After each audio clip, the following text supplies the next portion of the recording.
Roman roads are among the most enduring legacies of the Roman Empire, laying the groundwork for the vast network that connected its far-reaching territories. But behind the smooth stone surfaces and carefully engineered infrastructure, there was the tireless labor of countless workers. Most of these builders are nameless to history, their stories overshadowed by the grandeur of the roads themselves. Yet, without their hard labor, the vast Roman Empire might have crumbled far earlier than it did. The process of building a Roman road was not for the faint of heart.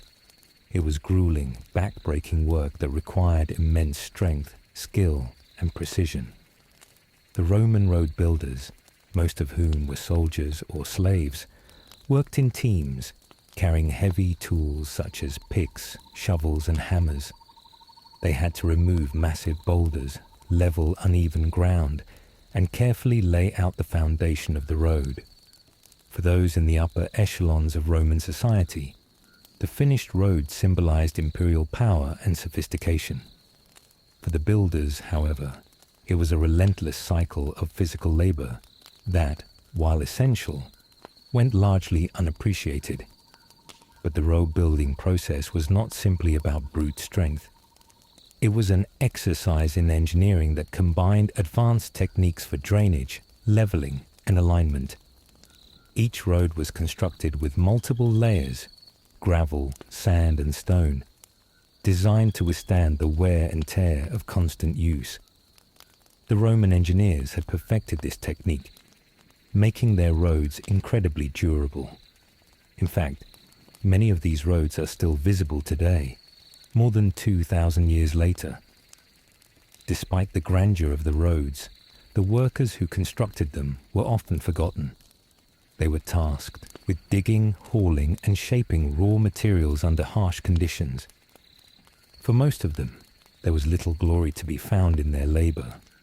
It was a thankless job, and many workers never saw the finished product of their efforts. Some died on the job, buried beneath the very roads they helped build. Yet, the impact of their work cannot be overstated. The Roman roads served as the veins of the empire, allowing the Roman legions to travel swiftly across its vast territories. They enabled trade, communication, and the spread of Roman culture. The ability to transport goods, people, and information quickly and efficiently was a key factor in Rome's dominance over the ancient world. In the vast Roman Empire, where armies had to march thousands of miles to secure the empire's borders, and where merchants needed reliable routes to trade goods, the work of the road builders was vital to keeping the empire functioning. But, for all their efforts, these workers remain largely nameless and forgotten in the annals of history. How did these workers feel about their labor, knowing that their names would never be recorded and that the true glory would go to the empire they helped build? Was their pride in their work enough to sustain them through the long, exhausting days of toil? Or did they see themselves simply as expendable parts in a greater machine? As the centuries passed, the image of the road builders faded into obscurity. Yet their labor was the very backbone that kept the Roman Empire unified and thriving. The builders were essential, not only for constructing roads, but for maintaining the critical infrastructure that allowed Rome's military and economic machinery to function smoothly. However, as we venture deeper into the lives of these workers, we see that their existence was fraught with hardship, danger, and in many cases, early death. Roman road construction was, in many ways, a life sentence. While the well-known construction projects like the Via Appia and the Via Aurelia are still admired today for their engineering prowess, the men who constructed these roads were often relegated to anonymity, living in the shadows of history. These workers were typically part of the Roman legions, sent to construct roads far from the comforts of home. Though the Roman army was famed for its discipline and strength, The conditions that soldiers and workers endured while building roads were often miserable. The workers worked in harsh climates, from the scorching heat of the Mediterranean to the damp, chilly highlands of the Alps. The typical Roman road construction site was a chaotic mixture of constant digging, lifting and shaping, made more difficult by the varying terrain and weather conditions. Workers were often forced to toil through rainstorms, freezing winters, and blistering heat waves without proper shelter or adequate provisions. The work was relentless, and without a consistent supply of food, water, and medical attention, workers often succumbed to exhaustion, dehydration, or malnutrition. In fact, the early road-building crews often suffered from outbreaks of disease. Roman roads stretched across vast expanses of land, and soldiers working on these projects would be exposed to diseases that they had never encountered before. Malaria, typhoid fever, and dysentery were frequent visitors to these remote construction camps, and workers fell ill at alarming rates. Many died from these diseases, their graves unmarked, their contributions forgotten.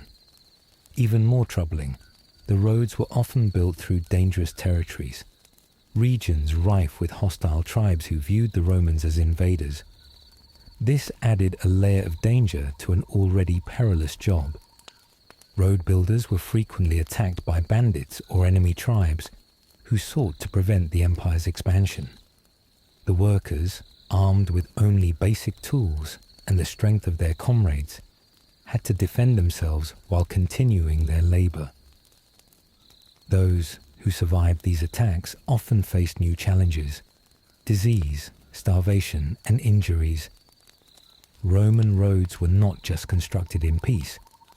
They were built under the ever-present threat of violence and death. There is also the matter of the Roman workers' social status. While soldiers were highly regarded in Roman society, those who were tasked with building roads were not given the same respect. They were often considered expendable. Even the soldiers themselves often saw road building as a form of punishment, something that sent them far from the comforts of Roman life.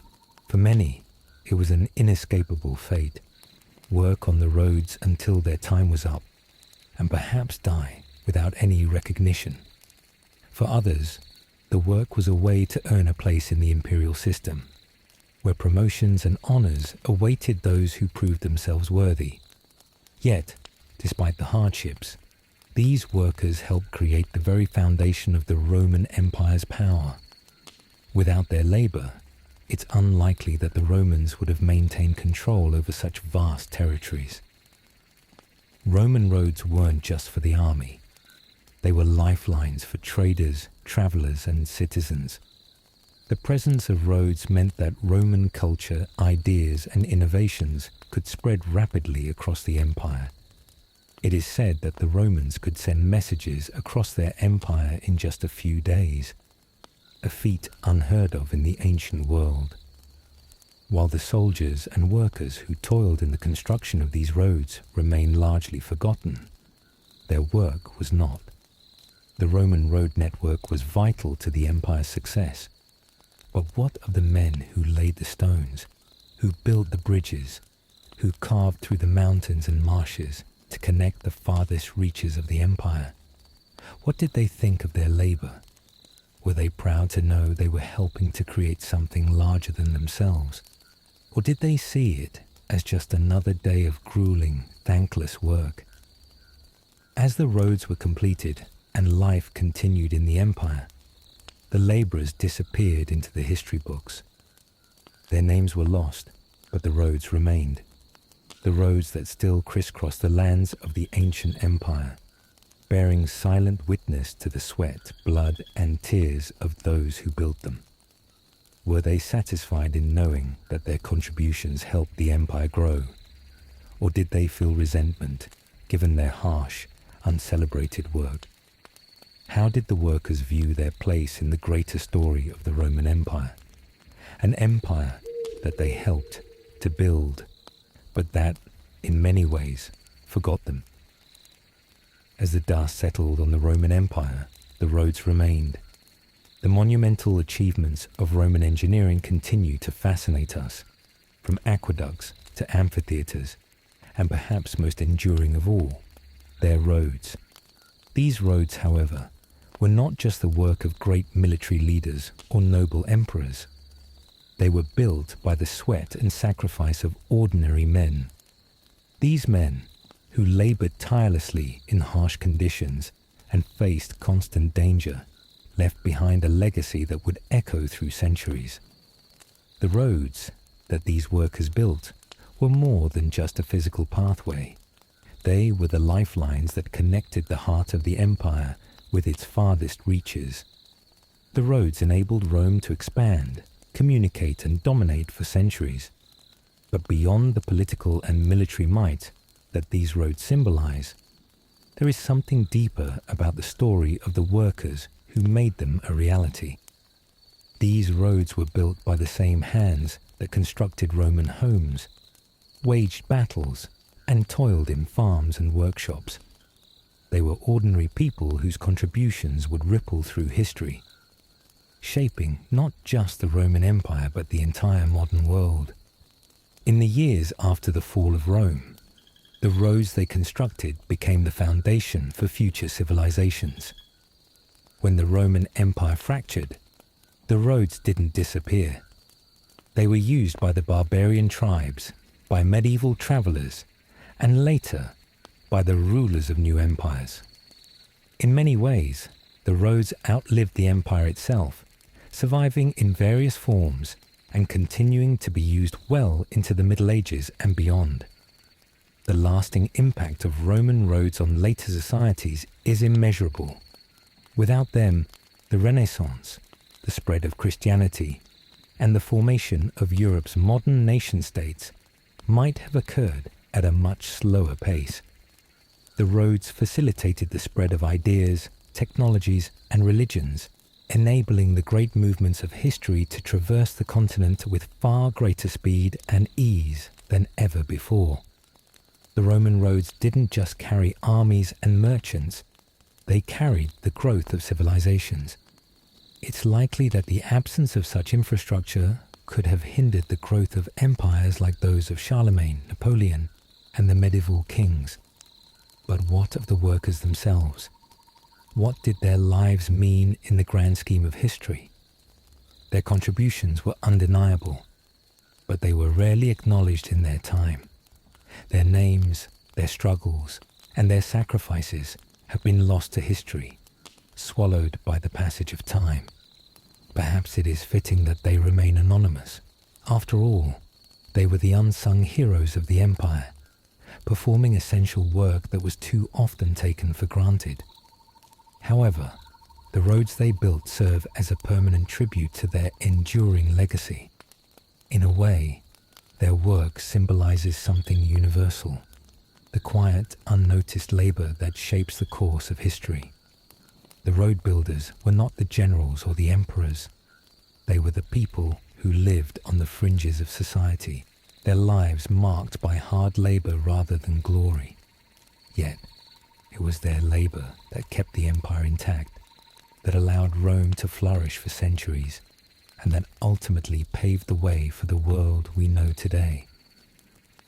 As you lay on your pillow drifting into sleep, think of the men who worked tirelessly under the blazing sun, in the cold, and through the seasons, day after day, constructing the roads that would carry empires, ideas, and lives for centuries.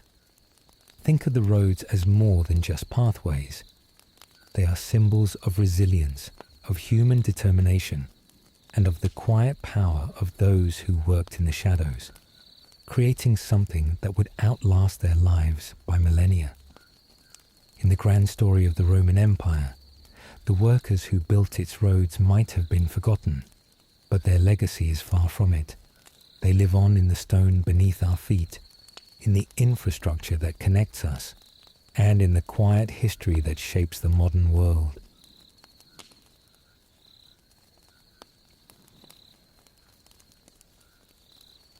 in the vast, sprawling Roman Empire, where cities stretched from the north of Britain to the deserts of Egypt and from the Iberian Peninsula to the shores of the Black Sea, the flow of information was vital to the empire's stability.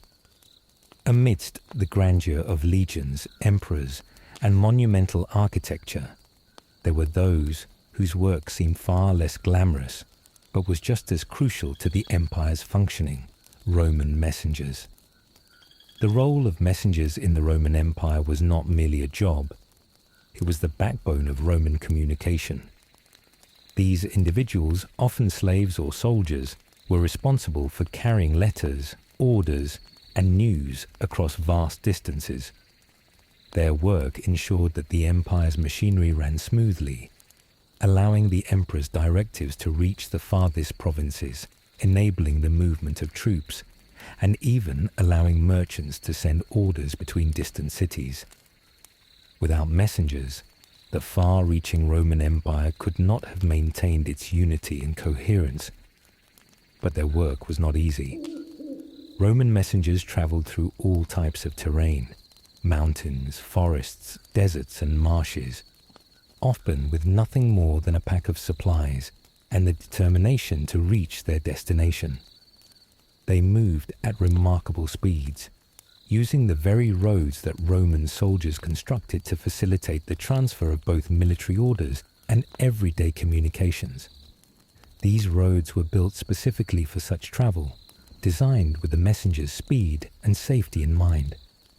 Yet, despite the seemingly efficient system, the life of a Roman messenger was filled with hardship, danger, and isolation.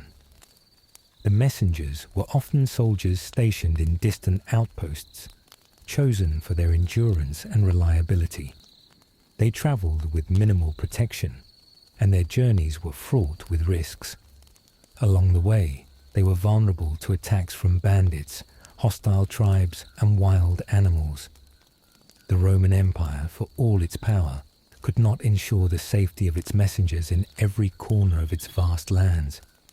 Some messengers never reached their destinations, falling prey to the dangers of the wilderness or the violence of the unknown. Others arrived, only to collapse from exhaustion, having traveled for days or even weeks with little rest. While the messengers were valued for their ability to deliver critical information, their role in Roman society was often overlooked. They were not the generals who commanded armies or the governors who oversaw provinces. They were simply the link between distant parts of the empire, the invisible hands that held the empire together. And yet, their work was indispensable. The ability to communicate across vast distances gave the Romans a remarkable strategic advantage. Emperors could issue commands from Rome to the furthest reaches of the empire, and the Roman army could mobilize quickly in response to threats. However, the life of a Roman messenger was also deeply connected to the way the empire's communication systems worked. The Roman postal system, known as the cursus publicus, was an ancient form of organized communication, one of the earliest to use a system of way stations where messengers could rest and change horses. This system was remarkably advanced for its time. Messengers would travel between these stations, handing over letters and messages to their successors, allowing for continuous communication without interruption. But this reliance on a vast network of roads and way stations was not without its problems. Although the roads were well constructed, they were often poorly maintained in remote areas, and messengers faced additional obstacles such as weather conditions that slowed their journeys. The messengers had to be resourceful, carrying emergency supplies with them, including food, water, and medicine, to survive the long stretches between way stations. The physical toll of this work was immense. Most of these messengers were young men, with long, exhausting journeys ahead of them. For many, the role was temporary, but for others, it became a way of life, passing through different parts of the empire, constantly moving from one distant point to the next. But despite the dangers and hardships, there was a certain thrill in the life of a messenger. The speed of the job, the constant movement, and the sense of being a vital part of something much larger than themselves gave the messengers a unique place in Roman society.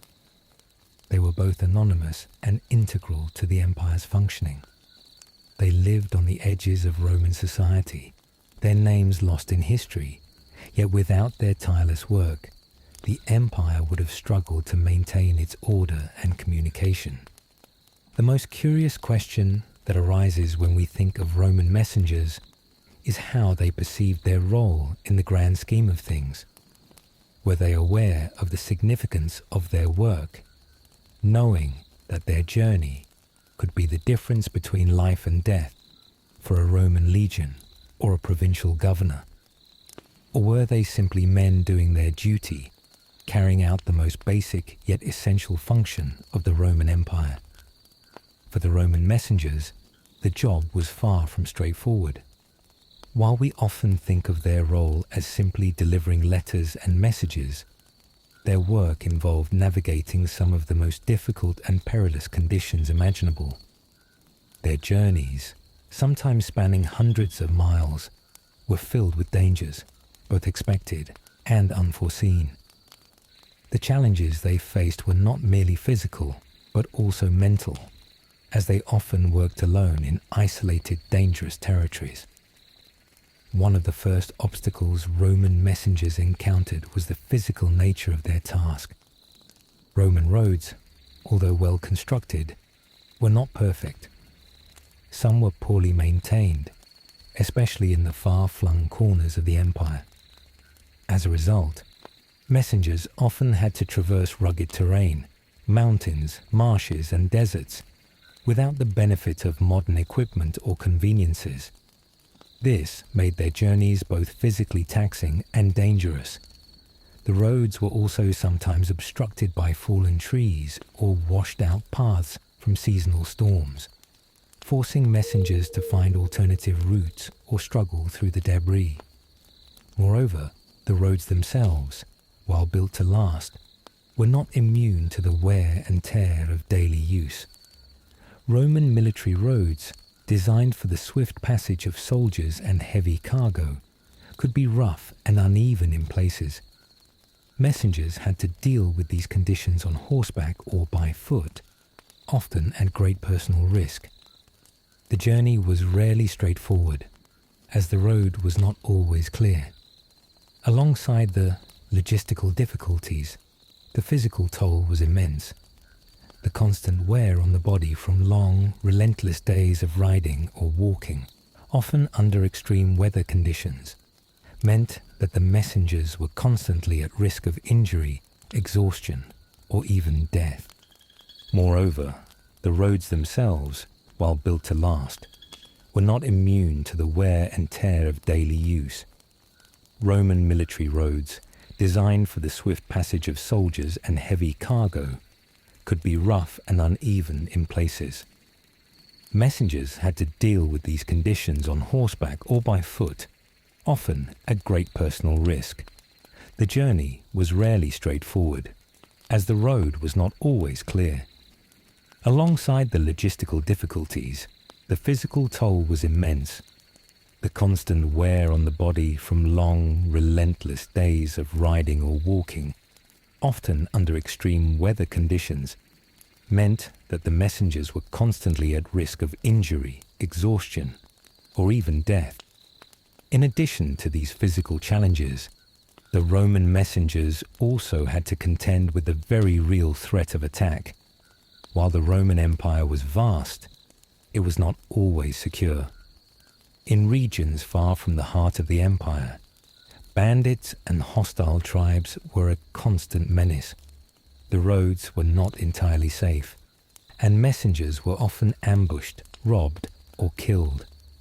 It is believed that some of the most valuable messages, those bearing crucial orders from the emperor or military leaders, were sometimes intercepted by these brigands, who sought to profit from the information or simply disrupt the smooth running of the empire.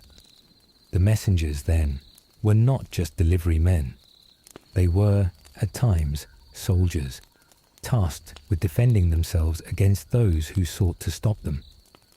Moreover, the unpredictability of the empire's borders meant that messengers often crossed into foreign lands with little or no support from Roman garrisons. The farther they traveled from Rome, the more they encountered unknown territories. Messengers were forced to rely on their wits, their ability to adapt to unfamiliar customs, and their resourcefulness to make it through. The language barriers, the strange terrain, and the unpredictable nature of the empire's frontiers meant that many messengers faced hardships that would have seemed insurmountable to the average citizen. Despite all these risks, the Roman messengers had a deep sense of duty. Most messengers were soldiers, part of the Roman army, who were tasked with delivering orders as part of their military service. For them, carrying a message from a general or an emperor was just as important as fighting in a battle. They understood that the success of the empire depended on the smooth transmission of information. Orders could determine the fate of entire legions, the outcome of wars, and the course of Roman history. This sense of purpose kept them moving forward, even when the road was treacherous, when their supplies were low, and when the danger of ambush loomed large. There were, however, those who weren't soldiers. Many messengers were slaves, captured in various parts of the empire, who were then forced into service. Their lives were often short and brutal, as they served under the harsh conditions of the empire's farthest outposts. For them, being a messenger was a form of punishment or a life sentence. They had little choice but to endure the dangers of the job, often with little hope of escaping their harsh realities.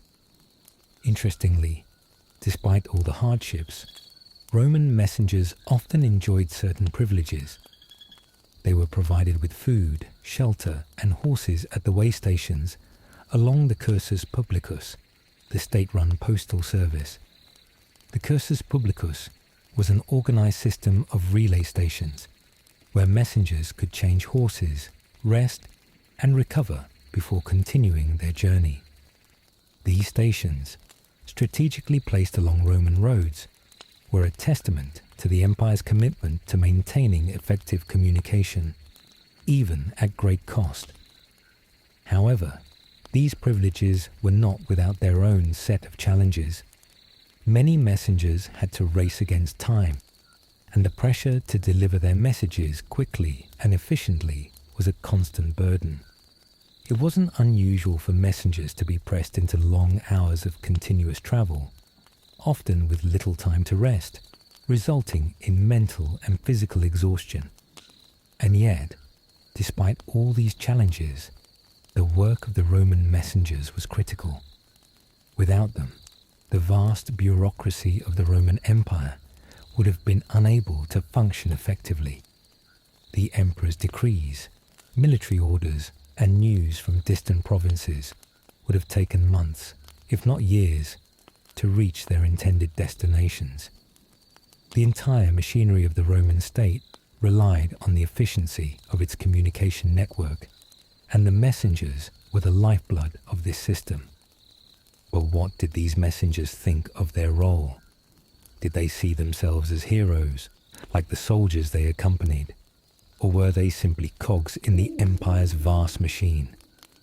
Was the knowledge that they helped maintain the empire's unity enough to sustain them as they journeyed through dangers both natural and man-made? Or did the monotony of endless travel and the risk of death on the road make them question their importance?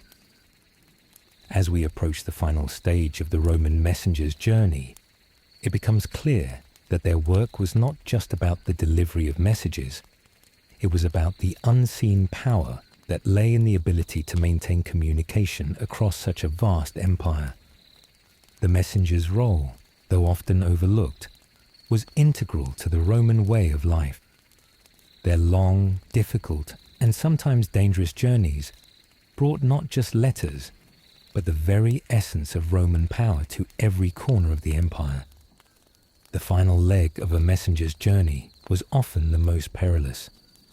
Having passed through way stations, enduring harsh weather and treacherous terrain, the messenger's work wasn't over until they delivered their message into the hands of the intended recipient. If they were soldiers, they would often pass their message to another soldier or officer upon arrival. If they were slaves, they would deliver the message to whoever was in charge of that particular station or province. There was little time for rest. The need to relay orders quickly and efficiently kept the messenger constantly moving. It was a system designed for speed, one where a single delay could mean disaster for the empire. These messengers, once they completed their deliveries, rarely stayed at their posts. They were often called upon to return to their starting points, repeating the same dangerous journey time and time again. The relentless cycle of their work meant that they were constantly on the move, isolated from the comforts of home and family. This constant motion, this sense of being in perpetual transit, became a hallmark of the life of a Roman messenger. Their names were rarely known, but their journeys shaped the fate of cities, regions, and armies. What's even more fascinating is that despite the grueling nature of the job, the Roman postal system itself was incredibly advanced. The cursus publicus had a level of organization and efficiency that would not be seen again in Europe until the Middle Ages. Roman messengers knew exactly where the way stations were, and each message was tracked through an intricate system of delivery logs and records. The speed with which Roman messages could travel across the empire was unprecedented. What could have taken months in other civilizations was accomplished in a matter of days in Rome, thanks to the efficiency of the messenger system. However, the work of these messengers was not without its toll. As mentioned earlier, the life of a Roman messenger, especially a slave, could be short and brutal. The isolation, the harsh conditions, and the risk of death from both natural and human causes meant that the messenger's life was one of constant fear and uncertainty. Yet, despite these hardships, there was a strange sense of purpose and duty among many messengers. They understood the importance of their role, even if society at large did not. The stories of the messengers remain largely untold in history. We do not know their names, and their lives are not marked by grand battles or conquests. Yet, their journeys and their sacrifices are critical to understanding the success of the Roman Empire. Without these men, whether soldiers or slaves, delivering the most crucial messages, the empire would have struggled to maintain its unity and coherence. The empire's strength was not only in its legions or its rulers, but in the swift transmission of information, which allowed it to act decisively and efficiently. As time passed, the Roman Empire eventually fell. Its roads and communication systems crumbled into disrepair. However, the system of communication that the Roman messengers established laid the groundwork for future civilizations. The ability to communicate over long distances became an essential part of the medieval kingdoms that followed. In many ways, the legacy of Roman messengers lives on in modern postal systems, even if their stories have long since been forgotten. But what happened to the messengers themselves? Did they ever retire from their exhausting journeys? Or did they live and die as nameless, faceless servants of the empire? Were they remembered by those they served, or were they lost to time, their efforts consumed by the vastness of Roman bureaucracy? These are questions that history may never answer, but their story serves as a poignant reminder of the ordinary men who made extraordinary things possible. The final thought we are left with is one of reflection. The messengers, though invisible in the grand narrative of the empire, were integral to its very existence. They remind us that history is shaped not just by emperors and generals, but also by the quiet, unnoticed labor of those who worked in the shadows. As you close your eyes, drifting into sleep, consider the lives of those forgotten workers, the messengers who connected an empire across continents, carrying not just letters, but the pulse of Roman power itself.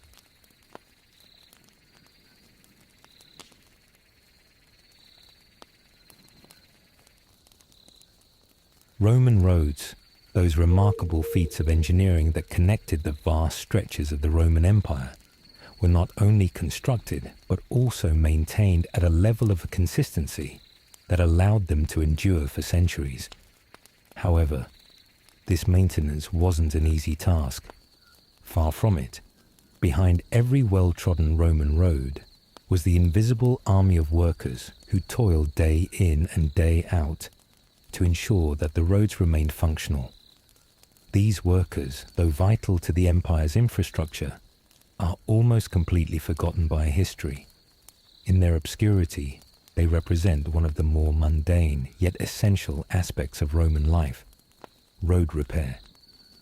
Roman roads, built with great care and precision, were constructed to last. But like any system, they faced wear and tear. The constant travel of soldiers, merchants, and ordinary citizens took a toll on these roads. The weight of the Roman army's marching legions, the churning of wheels and hooves from endless caravans, and the ravages of weather, rain, snow, and extreme temperatures led to inevitable damage. This damage could take many forms: crumbling edges, potholes, ruts, and in some cases, entire sections of the road could become impassable. While the grand roads like the Via Appia may have commanded admiration, their upkeep required constant attention, and it was the road repairers, the anonymous laborers, who did this thankless job. Interestingly, road repair wasn't just a matter of patching up holes. It was an ongoing process that involved numerous steps. The first and most critical task was the inspection of roads. Every road in the empire, from the grandest military highways to the lesser-known provincial routes, had to be regularly surveyed for damage. This task fell to a network of road inspectors and officials who were responsible for reporting the condition of the roads and determining what kind of repairs were needed. This process was so systematic that it became part of the administrative structure of the empire, ensuring that no road went neglected for too long.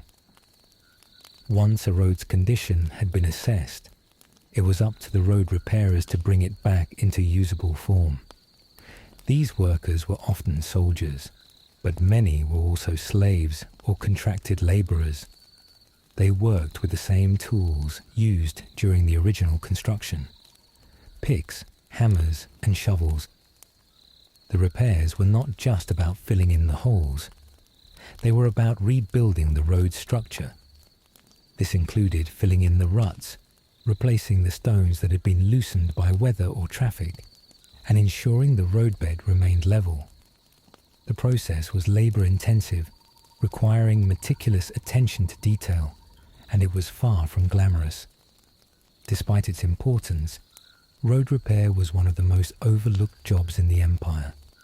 The average Roman citizen likely never gave a second thought to the condition of the roads beneath their feet.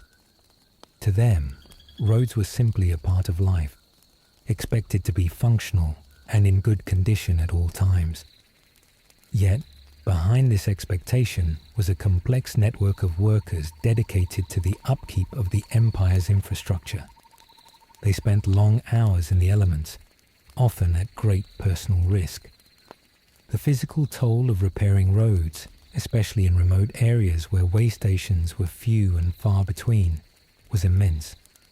In fact, many workers fell ill or were injured while performing repairs. with the harsh conditions of the roads themselves contributing to their misfortune.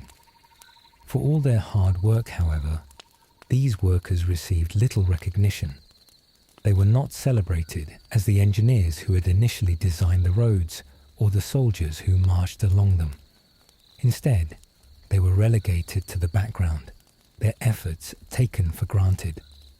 The Roman authorities were more likely to praise the engineers who built the roads than the workers who ensured they stayed usable. Yet, without the latter, the former's achievements would have been rendered meaningless. The task of maintaining the roads was especially important in times of war.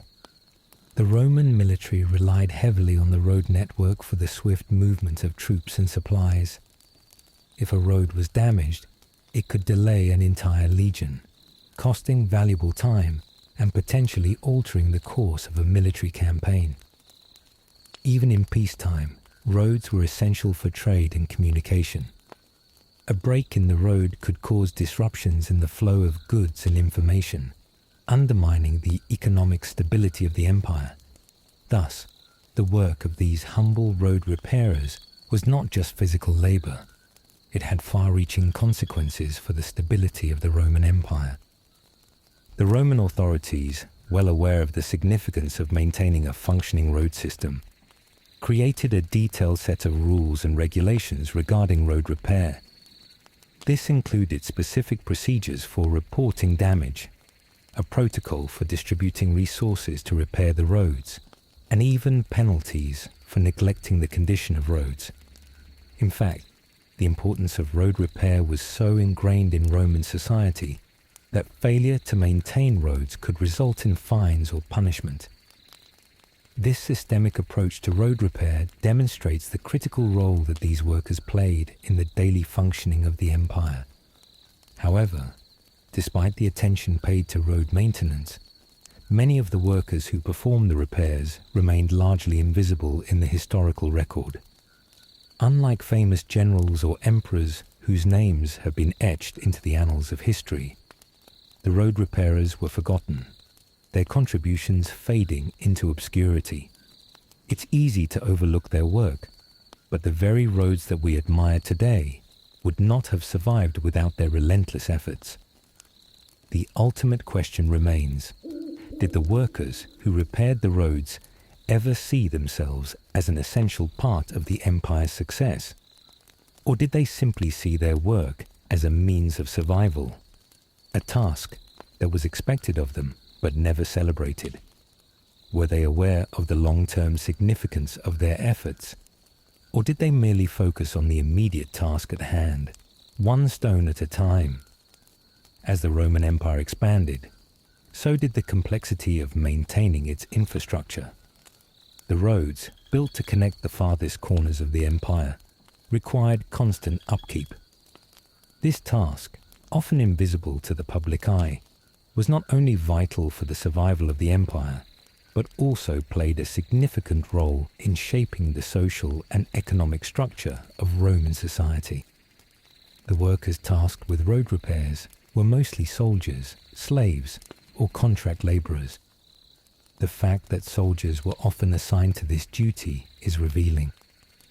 For many, road work was seen as a punishment or a way to keep them occupied when they were not fighting wars. In this sense, it became a type of administrative service, a way to ensure that soldiers remained productive and disciplined, even when they were not in battle. For soldiers stationed on the frontiers of the empire, working on road repairs could be a long, tedious affair, far removed from the glamour of war.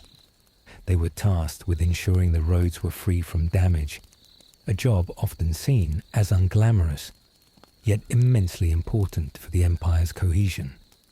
Roman soldiers, in addition to fighting, were also trained in engineering, which allowed them to assist in the construction and repair of roads. The technical knowledge that they acquired through their military service made them invaluable to the empire. The military engineers, known as munifex, oversaw the repair and maintenance of roads, ensuring that roads were not just functional, but also capable of bearing the weight of the Roman military and the trade that flowed through them. On the other hand, the use of slaves for road repair was an often overlooked but essential aspect of Roman road maintenance. Slaves, particularly those captured during military campaigns, were put to work in various parts of the empire, including road repair. They were seen as expendable labor, providing the necessary workforce to keep the roads in working condition. The presence of slaves in road repair highlights the darker side of Roman society, where laborers were not just anonymous figures, but often trapped in brutal, dehumanizing conditions. Roman law, however, ensured that road repair was not just left to the whim of the elite or military. The maintenance of roads was considered a public responsibility, with the Roman state enforcing strict regulations regarding road upkeep. Officials in charge of the roads, known as curatores viarum, were appointed to supervise the state of the roads and oversee the labor involved in their repair. The fact that such officials existed suggests the high level of importance placed on maintaining the road system. These officials had the power to impose fines on those who neglected road repair duties or failed to report road damage, reinforcing the notion that the roads were vital to the functioning of the Roman Empire. Despite these measures, road repair was not always a smooth process. Many of the roads in the more remote areas of the empire suffered from neglect due to lack of manpower or resources. The Roman Empire, as vast as it was, could not ensure the constant maintenance of every road it constructed, particularly in distant provinces. These areas often saw reduced traffic and little administrative oversight, leading to faster deterioration of the roads. As a result, messengers and travelers could find themselves stranded or delayed due to poorly maintained or damaged roads. This highlighted the challenges of governing such a sprawling empire, where even basic infrastructure could fall into disrepair if it wasn't constantly monitored. The repair of roads was not just an economic or military issue. It had profound social implications. The work of road repairers was crucial to maintaining the daily life of Romans. Without reliable roads, trade would have been stifled, communication would have been slow, and the rapid mobilization of military forces would have been impossible. In essence, road repairers were the unsung heroes of the Roman Empire. They made it possible for goods, services, and people to move freely across vast distances, connecting cities, provinces, and peoples. But who exactly were these workers, and what did their social standing say about Roman society? For many, road repair was a mundane and exhausting task, with little recognition. Despite their vital role, they were often invisible figures in the empire's narrative. They were neither soldiers nor elite officials. They were the forgotten workers, laboring on the fringes of Roman society. Yet their work was a crucial link in the chain that held the empire together. They may have been invisible in the historical record, but without them, the Roman Empire would not have been able to function. For those tasked with road repair, there were few rewards. The road repairers were often left without recognition or honor, their work dismissed as routine and unimportant. Yet, without their efforts, the empire's communication system would have collapsed.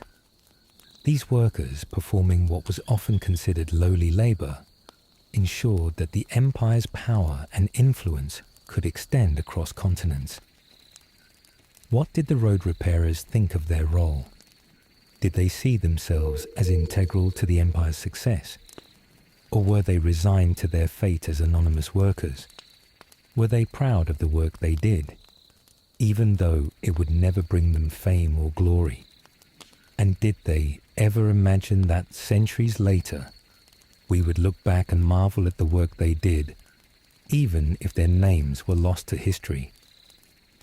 As we reflect on the labor of the Roman road repairers, we begin to recognize a deeper, more enduring legacy. Their work, though forgotten in the grand sweep of history, had an undeniable impact on the future of the empire, and even on the way we think about infrastructure today. The Roman approach to road repair was not simply about patching up holes in the pavement. It was about creating a system of communication, commerce, and military power that could sustain an empire for centuries. The work of these unsung heroes, whether soldiers, slaves, or contracted laborers, was vital to the daily function of the empire. Roads facilitated the rapid movement of the Roman legions, allowing them to respond quickly to threats at the empire's borders. But they also facilitated trade and communication, enabling merchants to transport goods across vast distances and allowing ideas, cultural exchange, and technology to flow freely between regions. Roads were the lifeblood of the empire, and their maintenance was as crucial as any military campaign or political decree. However, it's not just the physical roads that have left a lasting impact. The Roman approach to road repair, with its systematic surveys, efficient use of resources, and regular maintenance, set a standard for future civilizations. After the fall of the Roman Empire, many of the roads fell into disrepair. Yet, the basic principles of road building and maintenance endured. Medieval and later European empires often relied on the remnants of Roman roads, and even modern infrastructure projects are based on principles established by the Romans. The systems of organization, logistics, and even the concept of road repair as an essential public service all have their roots in Roman practices.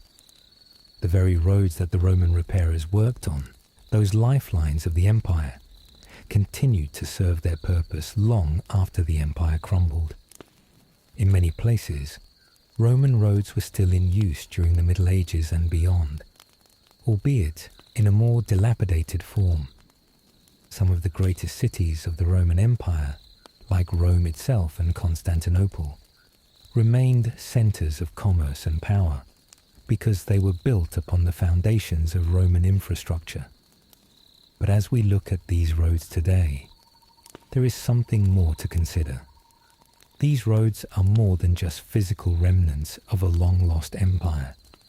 They represent the enduring nature of human achievement, the desire to create something that lasts, something that connects, something that facilitates progress. The Roman road repairers, with their simple, humble work, were the quiet architects of the empire's success, ensuring that their civilization could continue to thrive and influence the world long after its political and military might had waned. So, as you lay back, imagining the worn stones beneath your feet, think about the quiet work of those who kept the empire's roads functional. They were not just repairing potholes, they were repairing the very fabric of Roman society. Their labor allowed the empire to thrive and, in many ways, laid the groundwork for the global interconnectedness we take for granted today. These road repairers, though invisible to history, were the ones who built the infrastructure that carried Rome's power across the known world, and whose efforts echo through the centuries. The final question, then, is this: how much of the infrastructure we rely on today, our roads, our communication systems, our global networks, owes its existence to the unsung workers of the past? What can we learn from their quiet, consistent labor? And how can we honor their contribution to the modern world?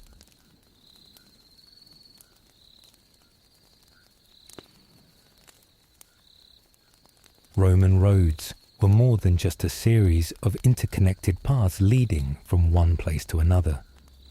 They were the very lifeblood of the empire, connecting distant provinces, allowing armies to march, and enabling merchants to trade. Yet, it wasn't just the roads themselves that held the Roman Empire together. It was the seemingly insignificant milestones placed along them. At first glance, a Roman milestone might seem like a simple stone marker, perhaps unnoticed by most passers-by. However, these markers were far more than mere indicators of distance. They were an integral part of the Roman communication and transportation system, serving a variety of purposes that were crucial to the empire's efficiency and control. The placement of these stones, with their inscriptions, wasn't just a matter of convenience. It was a careful, calculated effort to maintain Roman authority and ensure the empire functioned smoothly. The first milestones were likely introduced by the Romans during the reign of Emperor Augustus, around 20 BCE. Prior to this, roadways were often poorly marked, making long-distance travel a challenge for soldiers, merchants, and messengers. Augustus, however, recognized the need for a more standardized system of road markers. By placing milestones along major roads, he ensured that travelers could measure their progress accurately. This seemingly simple solution was revolutionary. These milestones were more than just a way to measure distances. They also served as important symbols of Roman control. Each milestone often carried an inscription, marking not only the distance from one city to another, but also indicating which emperor had commissioned the construction or repair of that particular section of road. This allowed the emperor to assert his authority over the regions he controlled, making it clear to all that the roads were the product of imperial power and favor. The inscriptions on these milestones could also include other important information, such as the names of the officials who oversaw the roadwork or the date the milestone was placed. These records were important not only for administrative purposes, but also for the perpetuation of imperial propaganda. The emperor's name, etched into stone for all to see, reminded the populace that they were living under the benevolent rule of Rome. It was a subtle yet effective form of communication, using the roads as a medium to reinforce imperial authority. Milestones also helped create a sense of unity across the vast empire. As the Romans expanded their territory, the distance between distant provinces grew. It was easy for people to feel disconnected from the empire, especially in remote areas far from the centers of power. By placing milestones along roads, the Romans made it clear that they were always within reach of imperial authority. The milestones served as physical reminders that the empire's power stretched from the center to the farthest corners of its territory, from Britain to Mesopotamia. The empire was not just an idea, it was a tangible, physical presence that could be seen and felt by those living along its roads. The function of Roman milestones went beyond just symbolic or administrative purposes, however. These markers were also an essential part of the Roman military system.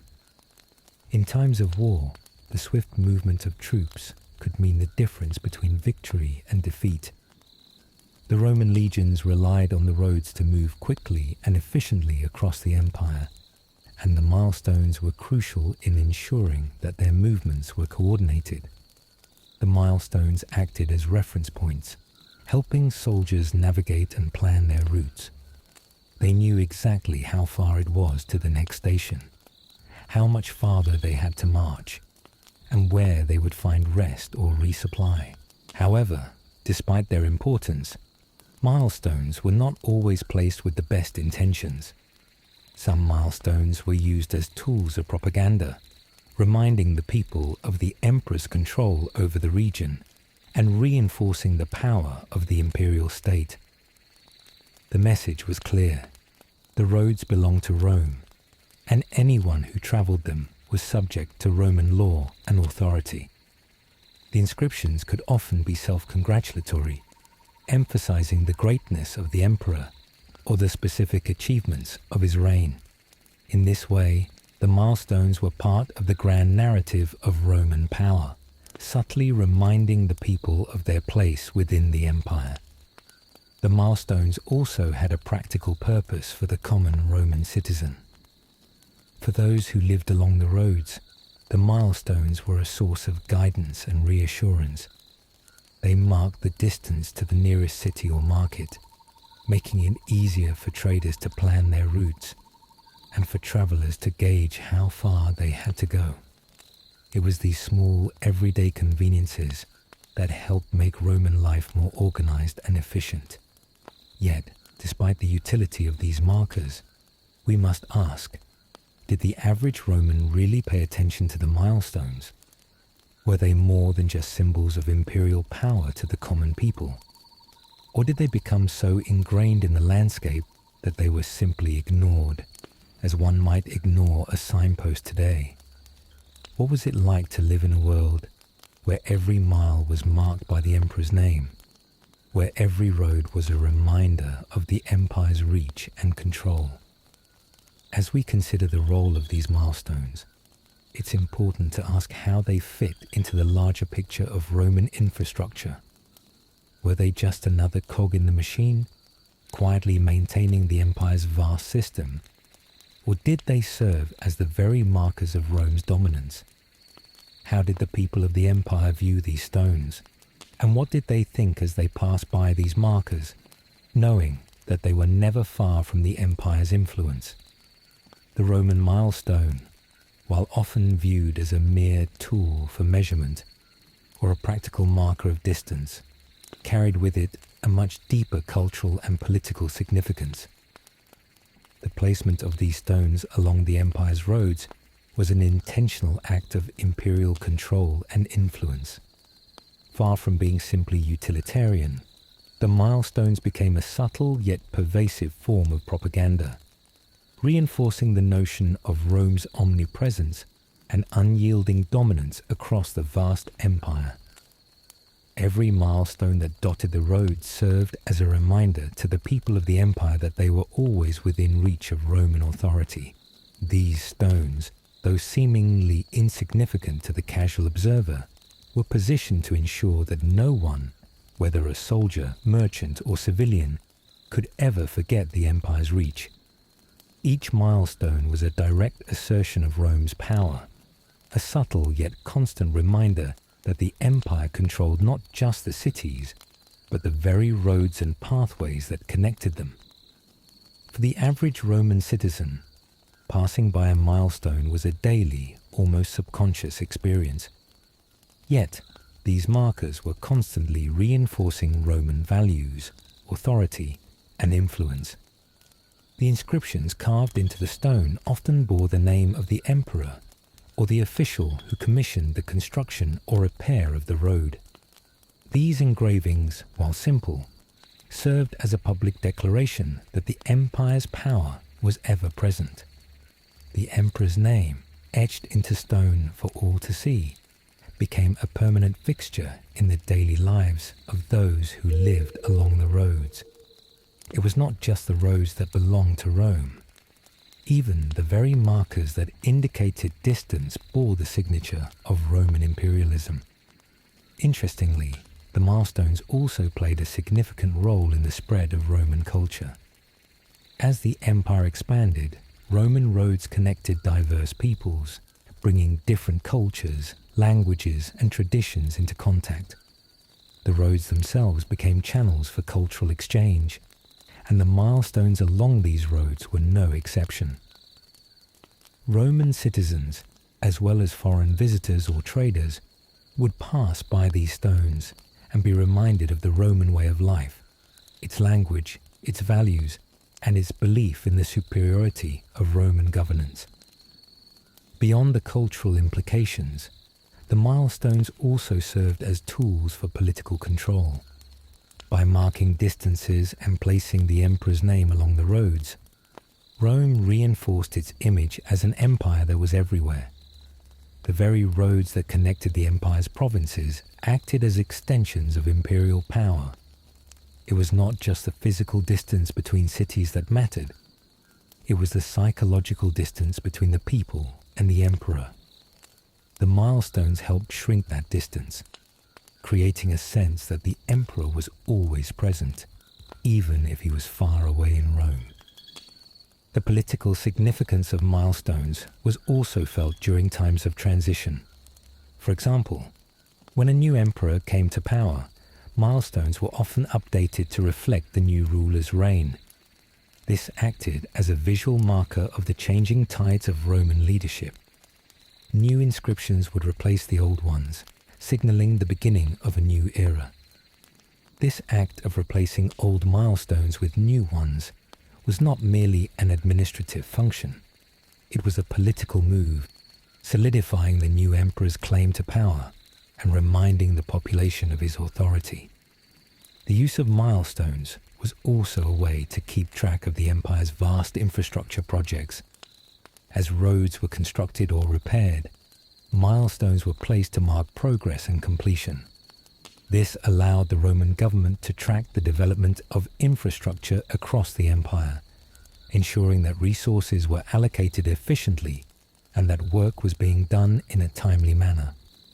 The milestones, in this sense, served as a record of imperial achievements, offering tangible proof of Rome's continued expansion and influence.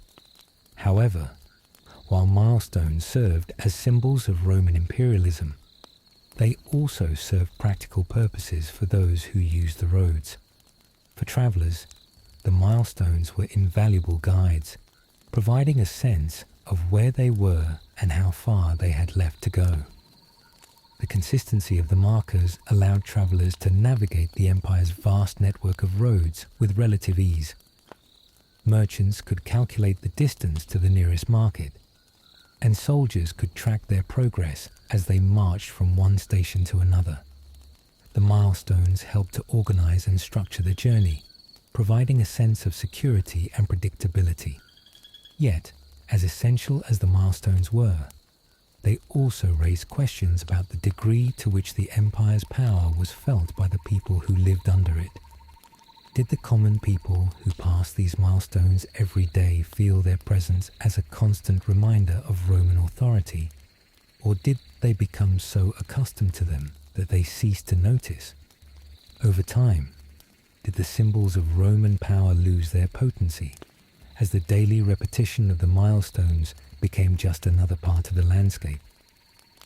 In considering the impact of these milestones, we must also ask, how did the populations in conquered territories react to these symbols of Roman dominance? Were the milestones seen as markers of Roman civilization, or were they reminders of foreign occupation? The Romans were skilled at incorporating conquered peoples into their empire, but not all regions embraced Roman rule with open arms. The milestones, while certainly symbols of Roman strength, may have also been seen as oppressive symbols by some of the empire's more resistant subjects. Finally, the long-term impact of Roman milestones is undeniable. The concept of road markers and the system of communication they facilitated influenced the development of modern transportation networks. Many of the roads built by the Romans, particularly those in Europe, have remained in use for centuries, and the tradition of marking distances along roads has continued. Modern road signs, milestones, and distance markers all have their roots in the Roman system. As we reflect on the lasting influence of Roman milestones, we are left with one key question. How do symbols of power, like the Roman milestones, continue to shape the way we view authority and control in our modern world? Are we still surrounded by subtle markers of power, hidden in plain sight, that reinforce the systems under which we live? As we reach the final section of our story about Roman milestones, it's clear that their influence stretches far beyond the physical remnants still visible along Roman roads today. The legacy of these seemingly simple markers of distance transcends the ancient world, leaving an imprint that can still be felt in our modern infrastructure, communication systems, and even in how we understand authority and power. Roman milestones, as we've discussed, were not just markers of distance. They were symbols of Roman authority, used to remind the empire's vast population of the power of the emperor and the far-reaching nature of the Roman Empire. These stones carried messages from the past, reminding us that in a world where physical and political boundaries were constantly shifting, the ability to mark and control distances was key to maintaining order. But what can we learn from these ancient markers in the context of today's world? In many ways, modern road signs, highway markers, and distance indicators owe their roots to the Roman milestone system. The concept of using clear, standardized markers to indicate distances and locations is a direct descendant of Roman practices. As roads evolved and transportation systems grew, societies began to see the need for consistent ways to guide travelers, merchants, and soldiers. Modern infrastructure projects around the world still use principles established by the Romans, though the language of authority may have changed. Take, for example, the modern highway system. Today, highway markers, exit signs, and even electronic mile markers still reflect the same principles that were pioneered by the Romans. These signs, which help us navigate through vast stretches of territory, carry echoes of the Roman milestones that once guided traders, armies, and civilians. The continued use of mile markers in the United States, for instance, directly references the system of distance and travel that was introduced by the Roman Empire. Though the markers are now standardized and anonymous, much like the Roman inscriptions, they continue to serve the same function, making travel predictable, manageable, and controlled. However, the influence of Roman milestones goes beyond mere infrastructure. The practice of marking roads with symbols of imperial power and authority carries a deeper, more psychological impact. Just as the Romans used milestones to assert their presence across the empire, modern governments and organizations use similar tools to assert their own control.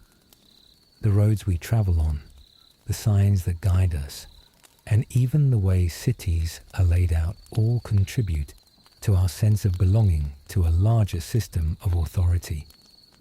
The modern use of road signs, with their standardization and uniformity, plays into the idea of a unified controlled space, much like the Roman Empire sought to unify and control its vast territories. Moreover, the milestone's legacy can be seen in our digital world as well. Just as Roman roads facilitated the exchange of goods, people, and ideas, modern digital networks connect individuals across vast distances. And while there may not be physical milestones marking the way, the Internet's infrastructure, composed of servers, data centers, and cables, functions as a modern equivalent of the Roman road system. Each node in the system, whether a physical server or a data connection point, serves as a metaphorical milestone that guides information to its destination. Just as Roman messages could travel along the roads, modern communication moves across the globe through digital highways, with each point serving as a reference in the vast network of information. On a deeper level, the psychological effect of these markers, be they physical or digital, raises questions about the nature of control in our lives. How much of our movement, both physical and metaphorical, is governed by these invisible markers of authority? In the ancient world, the Romans used milestones to assert their control over vast regions. In the modern world, we may not have physical markers on every road, but the systems of governance, technology, and infrastructure still mark our progress and limit our choices. How often do we move through our own lives, unaware of the markers of authority that guide us, much like the Romans did? As we think about the lasting legacy of Roman milestones, we must also consider the modern world's ability to create invisible forms of power. The very markers that once showed the way across the Roman Empire now exist in forms that are less tangible, but just as pervasive. whether it's through digital platforms, governmental regulations, or the design of our cities. The legacy of Roman authority is embedded in how we interact with the world. The question then becomes, in our modern society, are we still passing invisible milestones that guide our lives? Do we recognize them as tools of authority, or do we take them for granted as part of the natural order? And most importantly, do we have the power to reshape those markers, just as the Romans did, to create a world that better serves our collective needs? In the end, the legacy of Roman milestones isn't just about the roads or the empire. It's about how the human need for connection, control, and organization continues to shape our world in ways we often overlook. The Romans marked their empire with milestones, and in a way, we continue to do the same, though we may not always see them.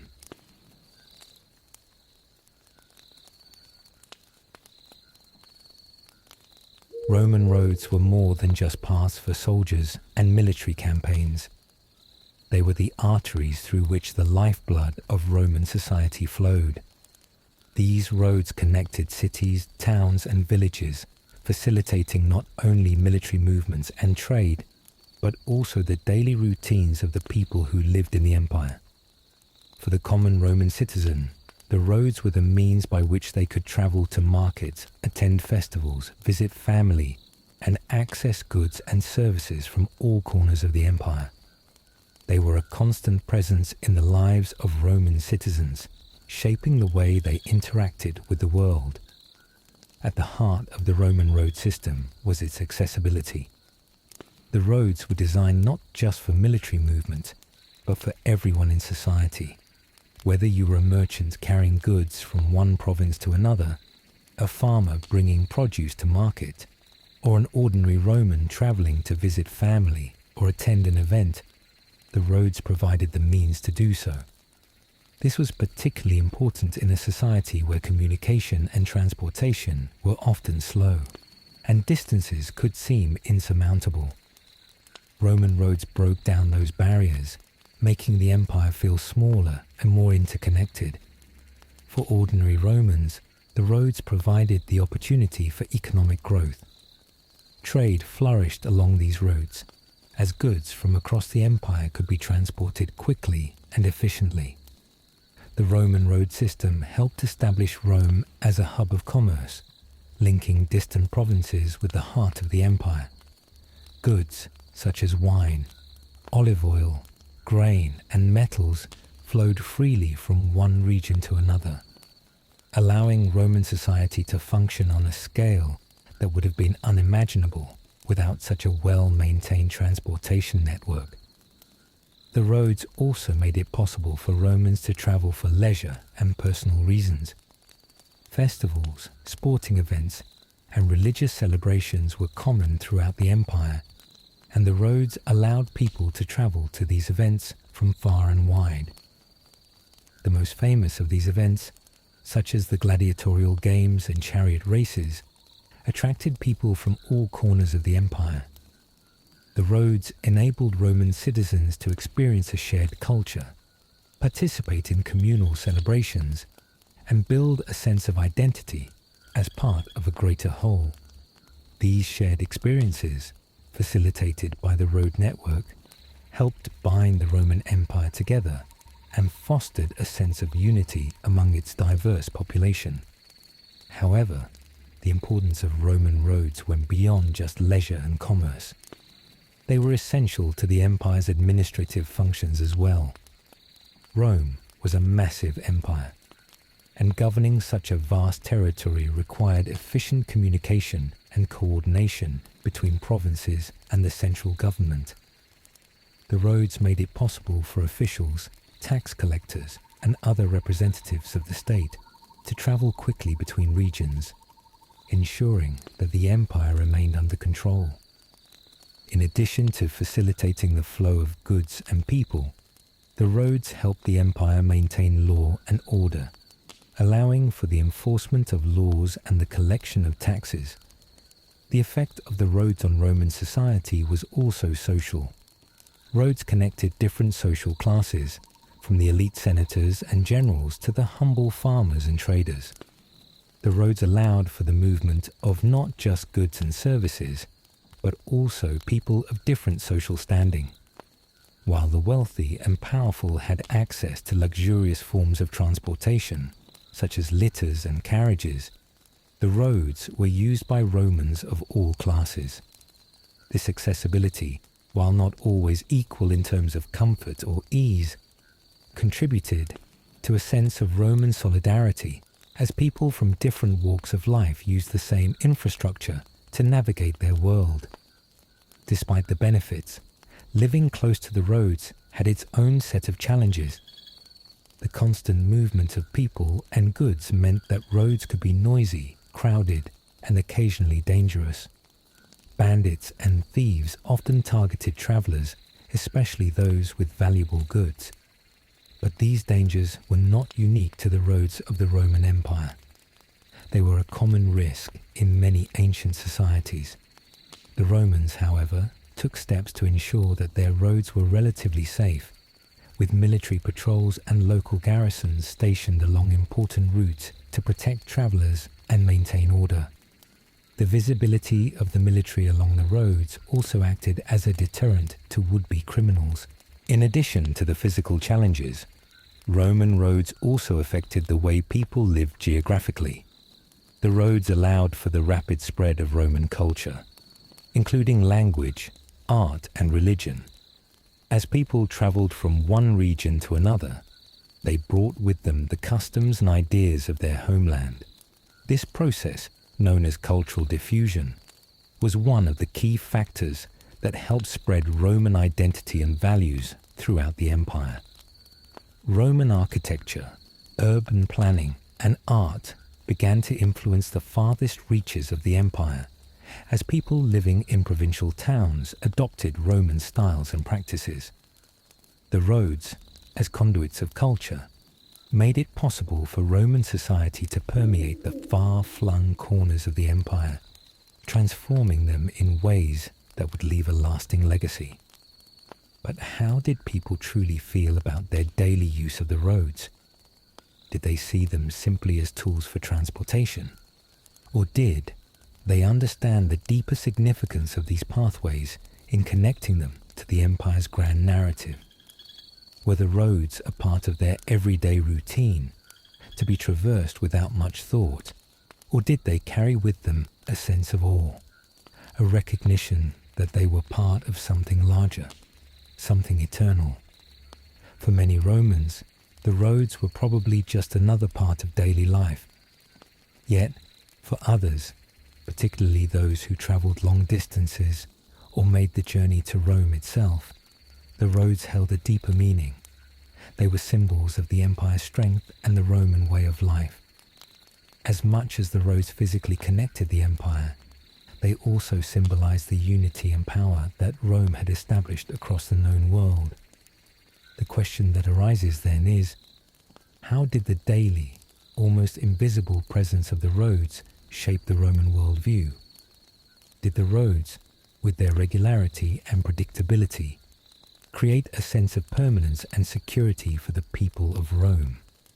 Or did they simply serve as the mundane backdrop to their daily routines, taken for granted like any other infrastructure? The Roman roads were not only essential for military and administrative purposes, but they were also key to the economic vitality of the empire. Trade, which was the backbone of Roman society, flourished because of these roads. Merchants, farmers, and artisans alike relied on the road system to move goods, resources, and services across vast distances. The network of Roman roads acted as economic lifelines, bringing goods from distant corners of the empire to bustling markets in Rome, Alexandria, and beyond. The flow of materials, from grain to luxury goods, was not only a sign of prosperity, but also a testament to the efficiency of Roman engineering. Before the construction of the Roman road system, long-distance travel and trade were fraught with obstacles. The terrain was often treacherous, and the lack of a unified system of roads made it difficult for merchants to transport goods from one place to another. But with the introduction of well-maintained roads, the movement of goods became more predictable, efficient, and less risky. This allowed Roman traders to thrive, opening up new markets and expanding the empire's reach far beyond the city of Rome itself. Roman roads connected the empire's most important regions, allowing for the free movement of goods like grain, wine, olive oil, metals, pottery, and textiles. Rome's economy was heavily dependent on these trade routes. Cities like Ostia and Puteoli, located on the coast, served as major hubs for the transport of goods by sea. Once goods reached these ports, the Roman road system took over, carrying products inland to various provinces, where they would be sold, traded, or used to supply the Roman military. One of the key components that made Roman roads so valuable for trade was their design. Roman engineers constructed roads that were wide, durable, and capable of supporting the movement of carts and wagons laden with goods. These roads also featured well-planned drainage systems to prevent flooding and erosion, ensuring that they remained usable year-round. For merchants, this predictability in road conditions was a significant advantage. Goods could be transported at a constant rate, without the fear of roads being washed out by rain or becoming impassable during certain seasons. The roads were also incredibly important for moving agricultural products, particularly grain. The city of Rome itself, with its immense population, relied heavily on grain from Egypt and North Africa. The grain, often transported by ship, would arrive at ports and then be transported overland to Rome by road. The grain trade was so important that it was overseen by a special office within the Roman government known as the Cura Annonae, which ensured a steady supply of food to prevent shortages and unrest. But the Roman road network didn't just serve the interests of large cities and wealthy merchants. It also had a profound effect on rural economies. Small farmers, artisans, and traders in the provinces found that their access to markets had dramatically increased. Local producers could now sell their goods to a wider audience, tapping into the empire's vast consumer base.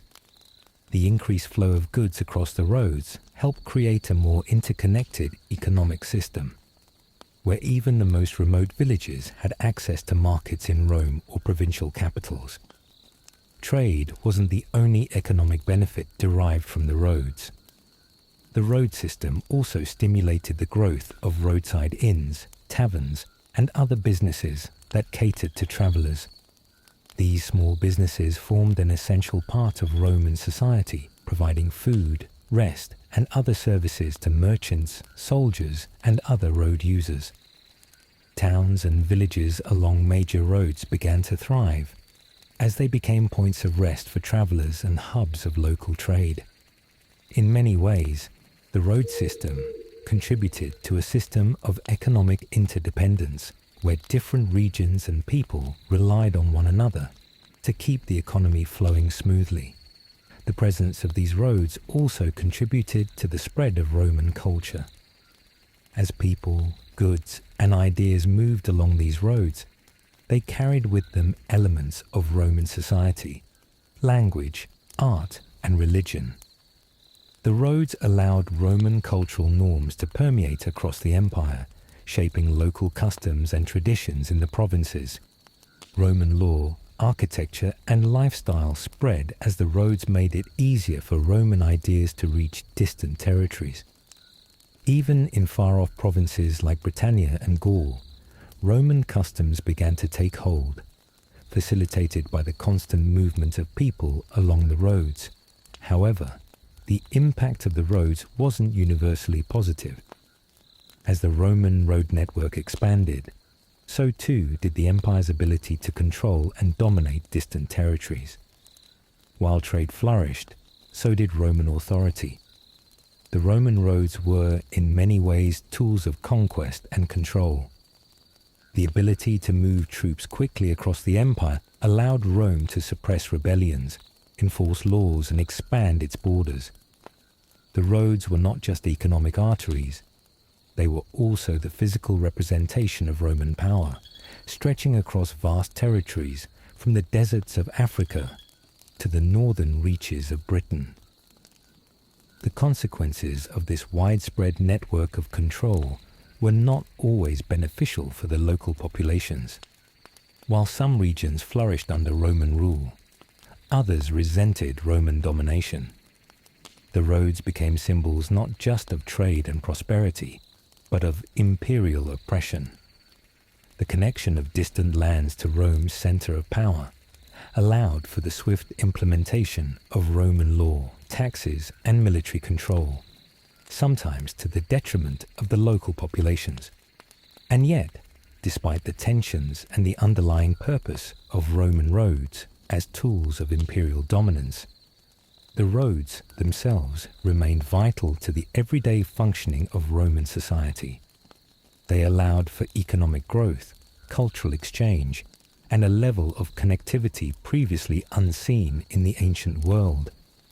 The roads helped create a system that allowed Rome to function as a unified empire, where goods, people, and ideas could move freely and efficiently, binding together diverse regions under a single banner. As we think about the economic power of Roman roads, we might wonder, how did the common Roman perceive the roads and the trade they facilitated?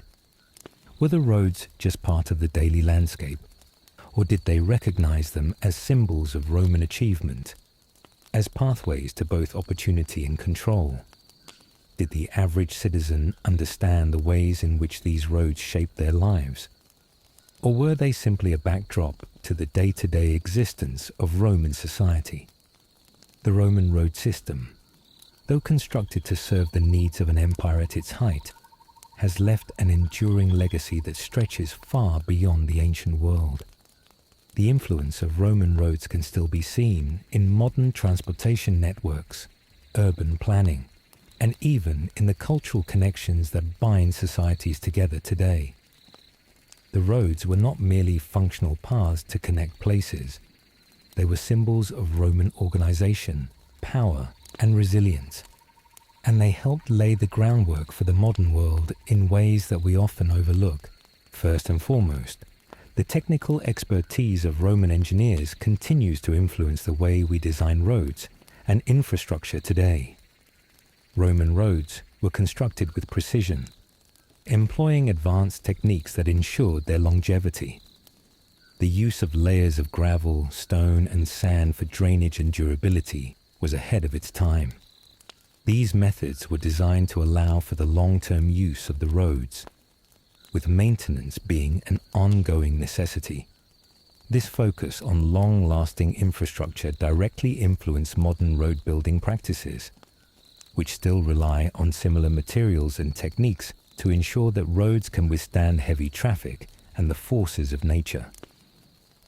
In fact, many of the principles of Roman engineering are still used in the construction of highways, bridges, and tunnels around the world. In addition to their engineering marvels, Roman roads were a precursor to the idea of a national infrastructure network. The concept of a unified transportation system that connects different regions, fosters economic growth, and enables social and cultural exchange is something that we take for granted today. But the Roman road network was the first large-scale attempt to create a system that could link distant provinces and cities together, facilitating the movement of people, goods, and ideas. This idea of connectedness has remained central to modern transportation networks, which continue to play a pivotal role in shaping the economic and social landscapes of nations. Moreover, Roman roads became the foundation for the spread of Roman culture and governance. As people traveled along these roads, they carried with them the customs, language, and ideas of Roman society. It was along these roads that the cultural and intellectual legacy of Rome was transmitted across the empire. From architecture to philosophy to law, the roads served as conduits through which Roman culture permeated the farthest corners of the empire. This cultural diffusion played a significant role in shaping the world as we know it today, particularly in Europe, where Roman law, language, and governance continue to have a profound influence on modern society. In the modern world, the legacy of Roman roads extends beyond their practical use. Roads are not just routes for transportation. They are symbols of progress and connectivity. The way we view roads today, how we rely on them to carry goods, services, and information, mirrors the role they played in the Roman Empire. While we may no longer rely on Roman roads for military conquest, the underlying principle remains the same. Infrastructure is essential for the functioning of society. Roman roads also played a role in shaping the globalized world we live in today. Just as Roman roads helped spread the empire's influence, modern road systems facilitate global trade and cultural exchange. The Roman network of roads was a precursor to the idea of a global trade network, connecting disparate regions and enabling the flow of goods and ideas across borders. Today, modern highways and railways, along with digital networks, continue this legacy of connecting people from all over the world, facilitating the exchange of resources, technology, and culture.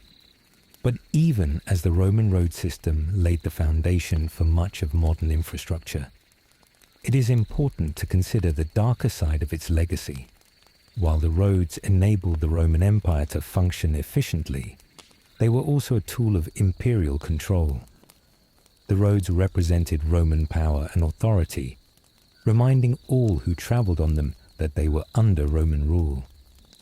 The empire's control over its roads was absolute, and anyone who traveled along them was subject to Roman law and order. In this sense, the roads were not just a symbol of connection, they were also a symbol of Roman domination. The legacy of imperialism that these roads represent cannot be ignored. Today, when we build roads, we often think about the practical benefits they provide: faster transportation, better trade, and easier access to services. Yet, just as the Roman roads carried with them the weight of imperial control, modern roads also carry with them the history of how infrastructure has been used as a tool of power. The roads we use today, while often seen as pathways to freedom and opportunity, also reflect the systems of governance and control that shape our lives. Roads connect us, but they also separate us, geographically, economically, and politically. Understanding the legacy of Roman roads allows us to see how infrastructure has been a tool for both unity and division throughout history. The Roman road system also raises important questions about our future. As our world becomes increasingly interconnected through digital networks and global transportation systems, what role will infrastructure play in shaping the future? How can we ensure that our modern systems of connectivity promote fairness, equality, and opportunity for all? The roads that the Romans built were a product of their time, but they still influence the world we live in today. What can we learn from their achievements and their mistakes? As we ponder the lasting impact of Roman roads, it's worth considering this final thought. The Romans built roads that connected their empire, facilitating the flow of people, goods, and ideas. Today, we are tasked with building the roads of tomorrow, both physical and digital, that will connect our globalized world. In doing so, we must ask ourselves, what kind of legacy do we want to leave for future generations? How can we build a connected world that serves not only the powerful, but also the marginalized?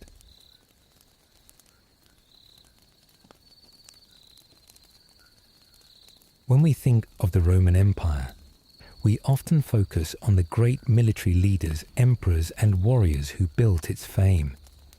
We admire its architecture, its military conquests, and its cultural achievements. But beneath the surface of all these monumental achievements lies a more subtle, yet equally essential group of individuals, the Roman road surveyors. These unsung heroes, often anonymous and forgotten, were the engineers, mathematicians, and planners who mapped out the empire's vast road network. Their work was the bedrock upon which the empire's communication, trade, and military power rested. In the grand narrative of Roman history, the surveyors who designed the roads are often overlooked, yet their role was indispensable. Without their skill in measuring and planning, the Romans would not have been able to create the roads that would become the veins of the empire. Roads that could withstand the passage of time, military legions, trade caravans, and the rigors of weather were the product of meticulous planning and execution. Surveyors, who worked with advanced tools and methods for their time, were responsible for ensuring that the Roman roads were straight, durable, and able to support the massive weight of the Roman Empire's movement. The primary responsibility of Roman surveyors was to carefully map out the routes for new roads. This involved a deep understanding of the land's geography, a keen eye for measurements, and an ability to calculate distances with precision. Using tools like the groma, a device for measuring right angles, and the dioptra, a type of sighting instrument, surveyors were able to create accurate road layouts that followed the most efficient paths across diverse and sometimes treacherous terrain. They had to consider a number of factors: the topography of the land, the need to avoid natural obstacles like hills and rivers, and the desire to create roads that could be used year-round. The design of Roman roads was not just about building a path from one point to another. Surveyors had to think about the long-term durability of the roads. Roman roads were designed to last. Surveyors ensured that the roads were built on solid foundations, with layers of gravel, sand, and stone. They understood that the roads had to be able to withstand heavy traffic, the passage of armies, and even the seasonal challenges of weather.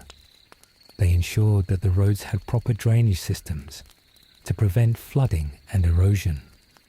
In many ways, the surveyors were the forebears of modern civil engineers, laying the groundwork for infrastructure that would stand the test of time. Yet, despite the importance of their work, Roman road surveyors were not celebrated in the way other Roman engineers or military leaders were.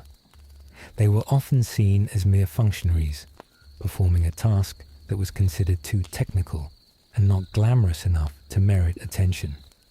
Even though their work was critical to the Roman Empire's success, it was rarely acknowledged by the masses. While military leaders like Julius Caesar or Augustus received praise for their strategic victories, and emperors were immortalized in statues and writings, the surveyors who designed the roads that enabled those victories were left out of the spotlight. The work of these surveyors was often carried out in the background, with little fanfare or recognition. The roads they created, however, were their legacy. While the surveyors themselves remained largely anonymous, their influence was felt by everyone who traveled along the roads they had designed. The roads connected distant provinces to Rome, enabling trade, communication, and military movement. Without the surveyors, there would have been no roads for the legions to march on, no paths for merchants to trade their goods, and no routes for Roman culture to spread across the empire. In a sense, the surveyors were the architects of Roman expansion. Their designs made it possible for the Roman military to maintain control over the vast stretches of the empire. They ensured that troops could be moved quickly and efficiently to distant frontiers to quell rebellions or defend against invasions. Without the roads they planned, the Roman Empire would not have been able to assert its dominance over such a vast territory. The very roads that connected the empire's cities were also the lifelines that allowed Roman power to flow across the empire. Yet, the work of the Roman surveyors was not limited to just military or political objectives. The roads they built also connected people. They allowed for the free movement of citizens across the empire, facilitating cultural exchange and creating a shared sense of Roman identity. As people traveled along the roads, they encountered new cultures, shared ideas, and experienced Roman customs firsthand. The roads helped spread Roman culture and values, enabling the empire to exert its influence over far-flung regions. Despite their immense contribution, the Roman surveyors remain largely invisible in the historical record. Their names were rarely recorded, and their work was considered just another part of the imperial machinery. The greatness of the empire, in the eyes of many, lay in its military victories, its grand structures, and its political institutions. But the roads, the infrastructure that held everything together, were the work of quiet, meticulous engineers who saw their work as just another part of Roman life. It is only in hindsight that we can see the immense value of their contributions. As we reflect on the legacy of the Roman road surveyors, we must consider their role in shaping the modern world. The roads they designed laid the foundation for the roads we travel today. Modern engineers still use many of the principles that Roman surveyors perfected. The ability to plan and build infrastructure that can withstand the passage of time is a skill that continues to be invaluable in our modern world. But as we think about their contributions, we also must ask, how did these surveyors see themselves in the context of the Roman Empire? Did they understand the monumental impact their work would have on future generations? Or did they see themselves as mere servants of the empire, doing their job without recognition or fanfare? What drove them to dedicate their skills to such an invisible yet critical task? While the contribution of Roman road surveyors was indispensable to the empire's success, their work was fraught with challenges. Surveying, especially in the context of such a vast and varied empire, required not only technical skill, but also great ingenuity. Roman roads stretched across diverse landscapes, from the rolling hills of Italy to the barren deserts of North Africa and the rugged mountains of Britain. The task of creating straight, efficient roads over such varied terrain required an understanding of geography, engineering, and the elements, skills that Roman surveyors had mastered, but not without significant challenges.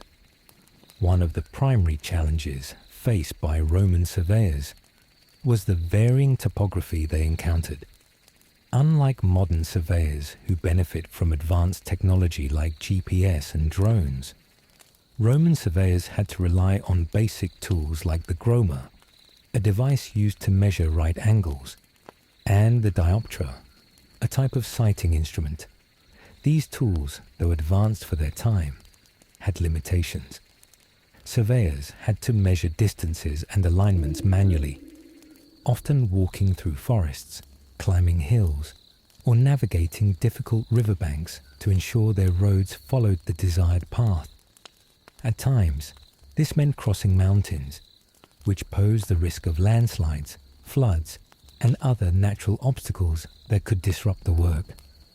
One of the more remarkable features of Roman roads was their straightness. Roman engineers were known for creating remarkably direct routes that minimized detours, even when faced with challenging landscapes. This was a result of precise surveying techniques.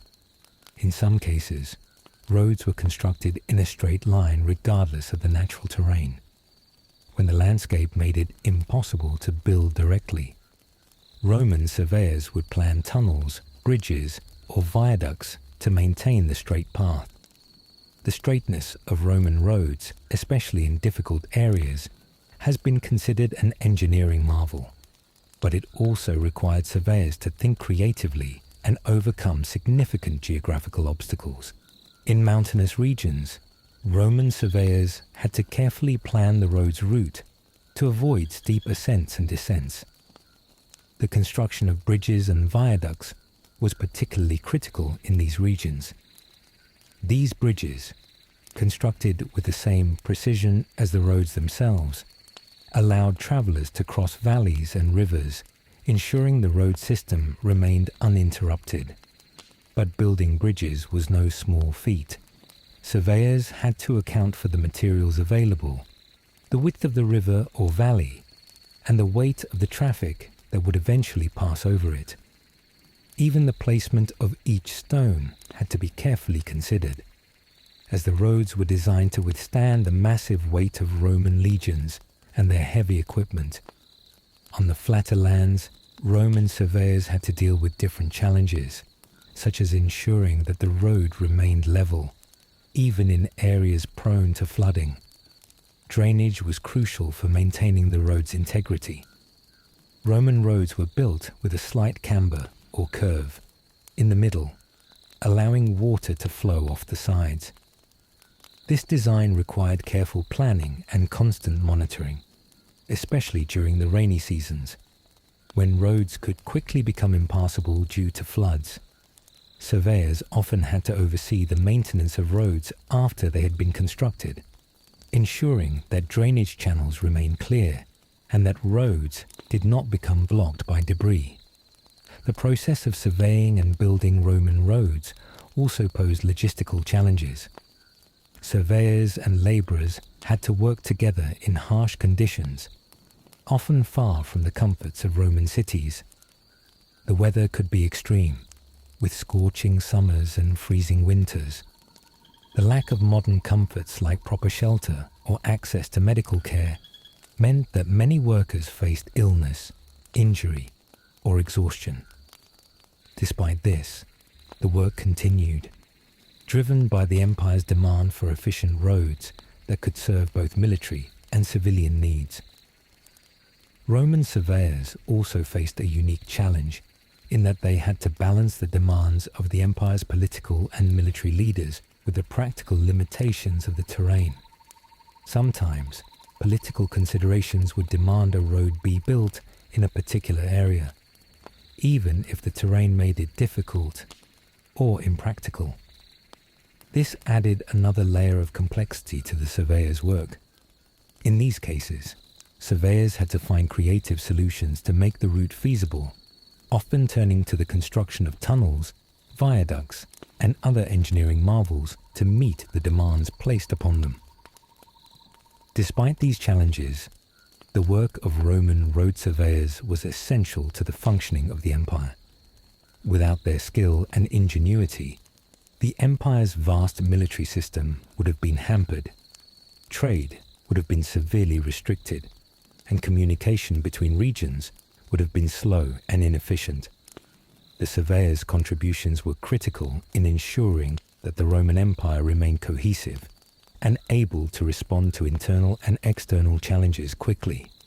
However, the lives of the surveyors themselves were not without risk. Their work often took them to remote or dangerous areas, where they were vulnerable to attacks from hostile tribes or bandits. Surveyors also faced the dangers of illness, as they worked in areas where disease was common. While Roman roads were designed to bring order to the empire, the men who surveyed and built them often had to deal with chaos and uncertainty. The work was physically demanding and mentally exhausting, but for the surveyors, it was simply part of their duty to the empire. As we consider the challenges faced by Roman road surveyors, we must ask, how did they view their work? Did they see themselves as part of a grand Roman legacy, contributing to the empire's greatness? Or did they see it as just another task to be completed, one among many that sustained the empire's daily operations?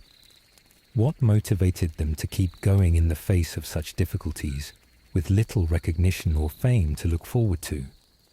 As we reflect on the life and work of Roman road surveyors, it's clear that their legacy is far more significant than their lack of recognition during their time suggests. The techniques and innovations they developed for road surveying laid the foundation for much of the infrastructure we rely on today. From the very roads that crisscross our countries to the modern systems of measurement, the work of these ancient engineers is still visible in our daily lives. Roman road surveyors didn't just create roads. They invented a system of organization and measurement that would shape modern civil engineering. Their ability to lay roads that were straight, durable, and capable of withstanding the rigors of time was unparalleled.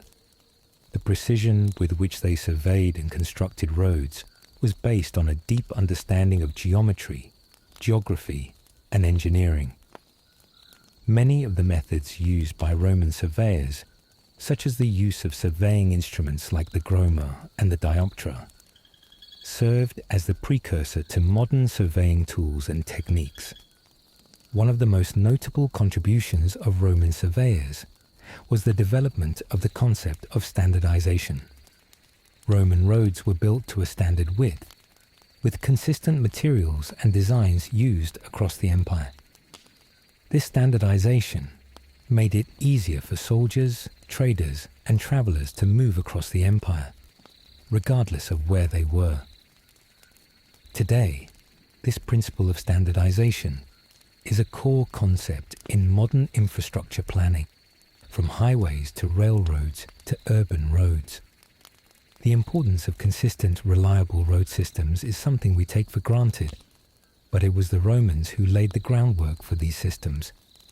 The construction of Roman roads also introduced the concept of road maintenance. Roman surveyors understood that a road was not just a one-time project. It required ongoing care and repair.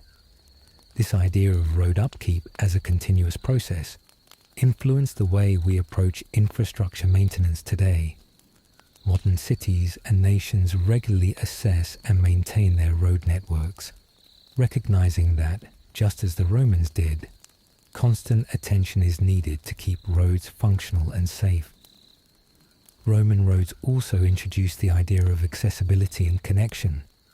The roads weren't just about connecting military outposts or major cities. They were also about integrating the empire's diverse cultures and regions. The roads enabled the free flow of ideas, trade, and culture across the empire, leading to the spread of Roman customs, law, and governance. Similarly, modern transportation networks, whether highways, rail systems, or digital networks, serve as conduits for global connection, facilitating the exchange of goods, services, and ideas across the world.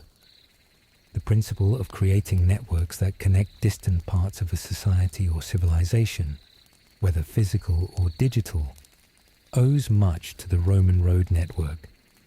Even the design and layout of modern cities can trace their roots to Roman road building. The Roman emphasis on creating straight roads and clear routes, with intersections and junctions designed to maximize traffic flow, influenced how cities were planned and constructed in the centuries to come.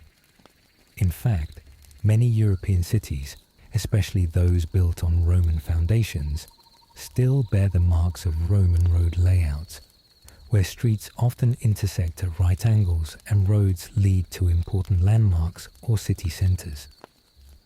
This legacy is still visible today in cities like London, Paris, and Rome itself, where Roman planning has shaped the urban landscape.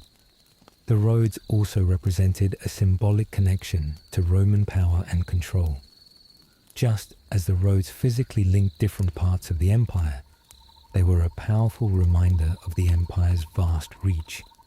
For the Roman elite, the roads were a symbol of the empire's organization, discipline, and unity. Similarly, modern road networks symbolize the unity of a nation, often with the government's name or insignia present on road signs or infrastructure projects. The idea that roads are a visual representation of power and governance is a concept that echoes the Roman legacy.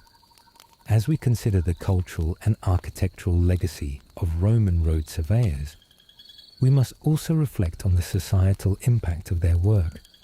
Roman roads were more than just physical infrastructure. They were a tool of empire building, a means of spreading Roman influence and culture across vast territories. The surveyors who designed these roads were the silent architects of Roman expansion, enabling the empire to extend its reach and control. Their work ensured that the Roman Empire was not just a political entity, but a cultural force that would endure long after the empire itself had fallen.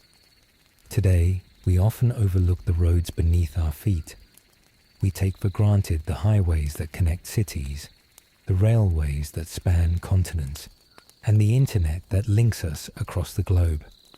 Yet, these modern systems of connectivity, whether physical or digital, are all built upon the principles that Roman surveyors pioneered.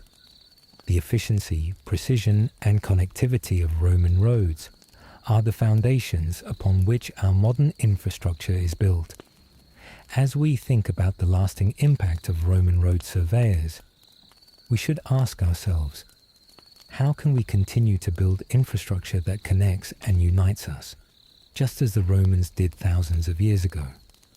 What lessons can we learn from their dedication to precision, standardization, and connectivity? And perhaps most importantly, how can we ensure that the work of those who build our roads today is remembered and valued, just as the Roman road surveyors' contributions are valued in hindsight? In the end, the Roman road surveyors remind us that even the smallest, often unnoticed contributions can leave an indelible mark on history. Their work continues to influence the world we live in today, and their legacy is a testament to the power of infrastructure to shape civilizations.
As the empire grew increasingly unstable, the Praetorian Guard became a more dangerous and unpredictable force.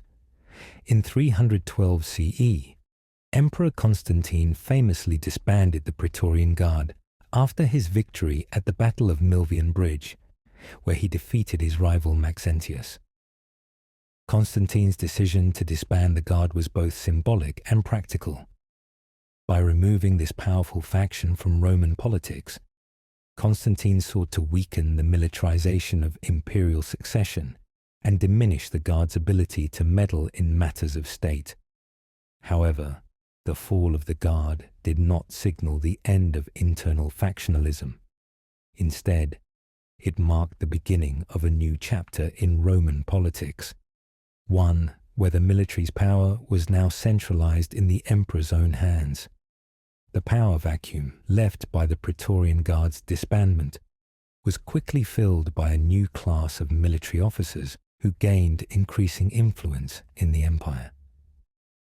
As the eastern and western halves of the Roman Empire split into separate entities, military leaders rose to prominence, often determining the emperor's fate. By the 5th century, the Western Roman Empire had become a patchwork of military strongmen, and emperors were often merely figureheads controlled by the generals who commanded the legions. The political instability caused by this shifting power dynamic made the traditional institutions of Roman governance increasingly irrelevant. The Senate, which had once been the bedrock of Roman political life, found itself unable to prevent the decline of the empire. During the early days of the empire, the Senate still retained considerable influence, especially in the Roman Republic's first centuries of existence. It had the power to advise the emperor and serve as a check on imperial authority, as well as to oversee provincial affairs. But over time, the Senate's influence waned, as emperors grew more autocratic and less dependent on the Senate for governance. By the 4th and 5th centuries CE, as the Roman Empire struggled to maintain its borders and fend off internal rebellion, the Senate had become little more than a ceremonial body. The emperor's power had reached its apex, and senators were increasingly powerless to affect imperial decisions. The Senate's authority over the military, finances, and foreign policy had been systematically stripped away as the emperor's personal power became absolute. The Senate's once powerful role in Roman politics was now confined to religious and symbolic functions, a far cry from the institution's early days, when it could dictate the course of Rome's future. As we examine the decline of the Senate and the Praetorian Guard, we see that the weakening of these two institutions was not merely a sign of the Roman Empire's decay.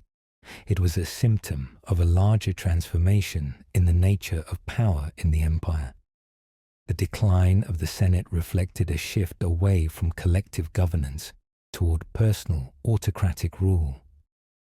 The loss of the Praetorian Guard's power signified the militarization of imperial politics, where the emperor's authority was no longer guaranteed by loyalty to traditional institutions, but by control over the military. The fall of these institutions was not without consequences. As the Western Roman Empire fractured, the weakened state apparatus made it vulnerable to external threats. The once formidable Roman military, which had been a symbol of Roman unity and imperial strength, now struggled to defend the empire's borders. Barbarian invasions, particularly by the Visigoths, Vandals, and Huns, put immense pressure on the empire. The emperor, no longer able to rely on the stability of his power structures, found himself unable to keep control. By 476 CE, the Western Roman Empire had effectively ceased to exist, with the last emperor, Romulus Augustulus, being deposed by the barbarian leader Odoacer. In the wake of the empire's collapse, the Senate, the Praetorian Guard, and the imperial apparatus as a whole faded into obscurity. The Roman Empire, once the most powerful force in the world, was no more, but the institutions it had created, the political systems, the military structures, and even the remnants of Roman law, would live on in various forms. The Eastern Roman Empire, also known as the Byzantine Empire, continued to thrive for several more centuries, preserving many of the Roman traditions while adapting to new political realities. The fall of the Western Roman Empire and the decline of its once powerful institutions raise important questions about the nature of political power.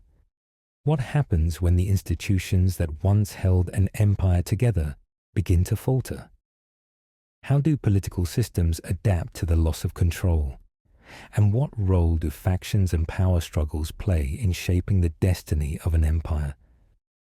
The collapse of the Roman Empire teaches us that no institution, no matter how powerful, is immune to the forces of time, ambition, and political change.